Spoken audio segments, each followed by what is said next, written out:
Hello friends, welcome back to my YouTube channel. Today we are going to study geography. इससे previous video में हमने ये chapter complete कर लिया था। आज हम इसके कुछ प्रीवियस ईयर्स क्वेश्चंस करेंगे ताकि आपको ये चैप्टर अच्छे से समझ में आ जाए। तो चलिए स्टार्ट करते हैं। हमारा पहला क्वेश्चन है, the 0 degree meridian is also known as. जो हमारा 0 डिग्री मेरिडियन है उसको और हम क्या कह सकते हैं? Prime meridian. The distance between the longitudes, जो लॉन्जिट्यूड्स का डिस्टेंस होता है आपस में, वो क्या होता है? Decreases towards poles. मैंने आपको वीडियो में बताया था कि पोल्स के पास जो उनका डिस्टेंस होता है वो कम होता है, और बीच में आते आते मेरिडियन के पास आते आते 0 डिग्री पे इनका जो डिस्टेंस होता है वो फर्दियस्ट हो जाता है, मतलब दूरी, एक दूसरे से दूरी पे हो जाता है।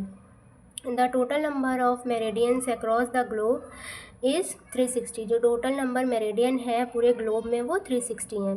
Days and nights are equal throughout the globe when the sun is above. जब हमारा दिन और रात इक्वल होता है तो हमारा जो सन होता है वो किसके अबव होता है? इक्वेटर के।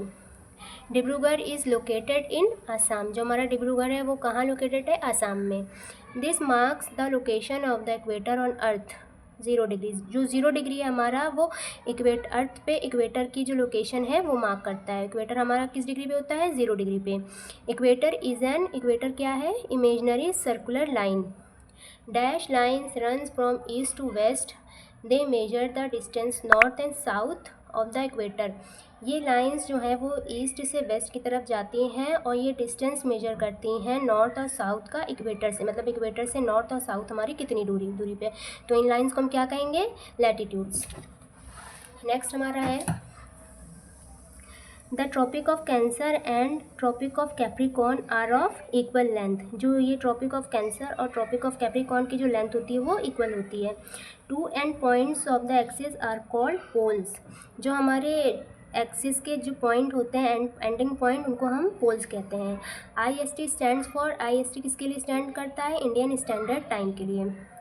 The line which cut the world into north and south latitude. वो लाइंस जो हमारी अर्थ को नॉर्थ और साउथ लैटिट्यूड्स में कट करती हैं उसको हम कहते हैं इक्वेटर। ये हमारी अर्थ के सेंटर से होती हुई जाती है और ये हमारी अर्थ को 2 इक्वल हिस्सों में डिवाइड कर देती है। What are meridians of longitudes.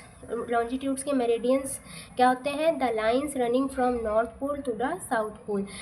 वो लाइनें जो हमारे नॉर्थ पोल से साउथ पोल की तरफ जाती हैं उन्हें हम मेरिडियन और लॉन्जिट्यूड्स कहते हैं।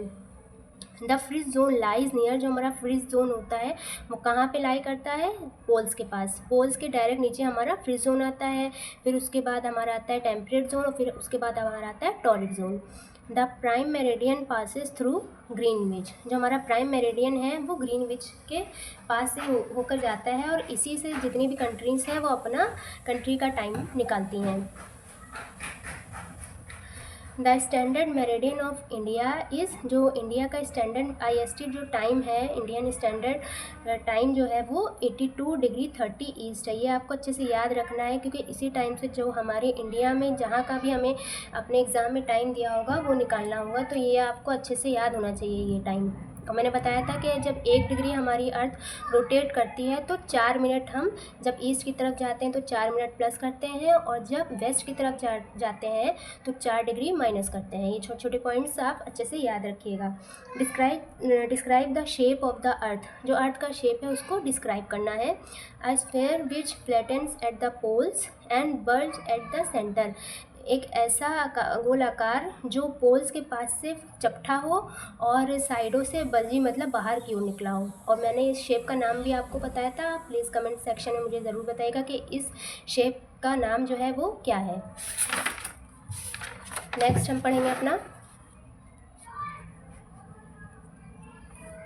What is a globe. Globe क्या है?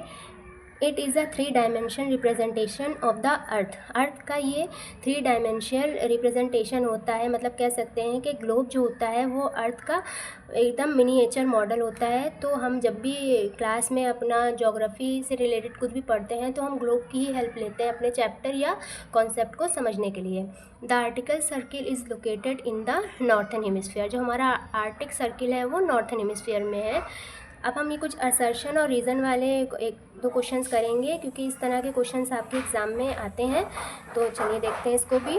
Those places east of Greenwich will be ahead of Greenwich mean time. वो प्लेसेस ईस्ट की जो ग्रीनविच मीन टाइम से आगे बढ़ती हैं, उनका जो टाइम होता है वो आगे होता है। इसका रीज़न क्या है? As the earth rotates from east to west sun arises early in the eastern side. तो आप खुद यहाँ पे अंदाज़ा लगाइए कि पहला तो चलिए, आप अगर आपको नहीं भी पता है तो दूसरा तो आपको पता होगा इसका रीज़न। इसका रीज़न एकदम ही गलत है। जो हमारी अर्थ होती है वो वेस्ट टू ईस्ट रोटेट करती है, ना कि ईस्ट टू वेस्ट। यहाँ पे पहले ही पॉइंट लिखा है कि हमारी जो अर्थ है वो रोटेट करती है ईस्ट टू वेस्ट, तो ये पॉइंट तो हमारा ऐसे ही गलत हो गया। अब हमें अपना फर्स्ट पॉइंट देखना है। Those places east of Greenwich, Greenwich की वो प्लेसेस जो ईस्ट में है उनका टाइम जो है वो ग्रीनविच मीन टाइम जो हमारा है, जो मतलब प्राइम मेरिडियन जो हमारा टाइम रहता है उससे आगे रहता है। मैंने पिछले वीडियो में आपको याद होगा बताया था कि जब भी हमारी अर्थ 1 डिग्री रोटेट करती है, 1 डिग्री आगे बढ़ती है, रोटेट करती है, तो हम जब ईस्ट की तरफ जाते हैं तो 4 मिनट हमारा टाइम प्लस हो जाता है। वहीं जब हम वेस्ट की तरफ जाएंगे तो हमारा जो टाइम होगा वो माइनस हो जाएगा। यहाँ से आप याद रखिए, वेस्ट में जाएंगे तो टाइम माइनस होगा, ईस्ट में जाएंगे तो टाइम प्लस होगा। तो ये यहाँ पे किसकी बात कर रहा है? ईस्ट प्लेस की। जो ईस्ट की तरफ प्लेस होंगी ग्रीनविच मीन टाइम से ईस्ट की तरफ जो प्लेस होंगी उसमें जो टाइम होगा वो ग्रीनविच मीन टाइम से आगे बढ़ेगा। तो ये बात तो एकदम सही है, क्योंकि ईस्ट में जाएंगे तो हमारा टाइम प्लस में जाएगा। यहीं पे अगर वेस्ट दिया होता तो टाइम माइनस में होता। तो यहाँ पे हम अपना आंसर अच्छे से देख सकते हैं कि ए हमारा ट्रू हो गया और बी हमारा फॉल्स, मतलब आर हमारा फॉल्स हो गया। फिर आता है हमारा which country has the most time zones in the world. कौन सी कंट्री के पास सबसे ज़्यादा टाइम जोन्स हैं? तो फ्रांस के पास 30 टाइम जोन्स हैं। 180 degree longitude is called. 180 degree longitude जो है उसको हम क्या कहते हैं? International date line. इसको इस पॉइंट को आप याद रखिएगा। जो 180 डिग्री लॉन्जिट्यूड होते हैं उसको हम लोग इंटरनेशनल डेट लाइन कहते हैं। ये एक इमेजनरी लाइन होती है अर्थ के सरफेस पे जो डिफाइन करती है एक boundary between 1 day and the next. मतलब एक दिन और दूसरे दिन के बीच में एक बाउंड्री को ये डिफाइन कर देती है कि मतलब आज एक दिन हुआ, कल होगा तो ये दूसरा दिन हो जाएगा। इस तरह से ये एक बाउंड्री बना देती है हमारे एक दिन के बीच में और दूसरे दिन के बीच में। और ये कहाँ पे है? सेंट्रल इसका कहाँ है? पैसिफिक ओशन पे। ये भी एक छोटा सा पॉइंट है, आप ध्यान रखिएगा। फिर हमारा आता है विच स्टेट है shortest length of Tropic of Cancer in India. India में कौन सी स्टेट है जिसकी जो ट्रॉपिक ऑफ कैंसर की लेंथ है वो सबसे छोटी है? तो ये हो गया राजस्थान। आई होप आपको ये क्वेश्चन समझ में आए होंगे और चैप्टर भी अच्छे समझ में आया होगा। आपको कोई भी डाउट हो तो आप मुझसे कमेंट सेक्शन में पूछ सकते हैं। मिलते हैं नेक्स्ट वीडियो में। Thanks for watching.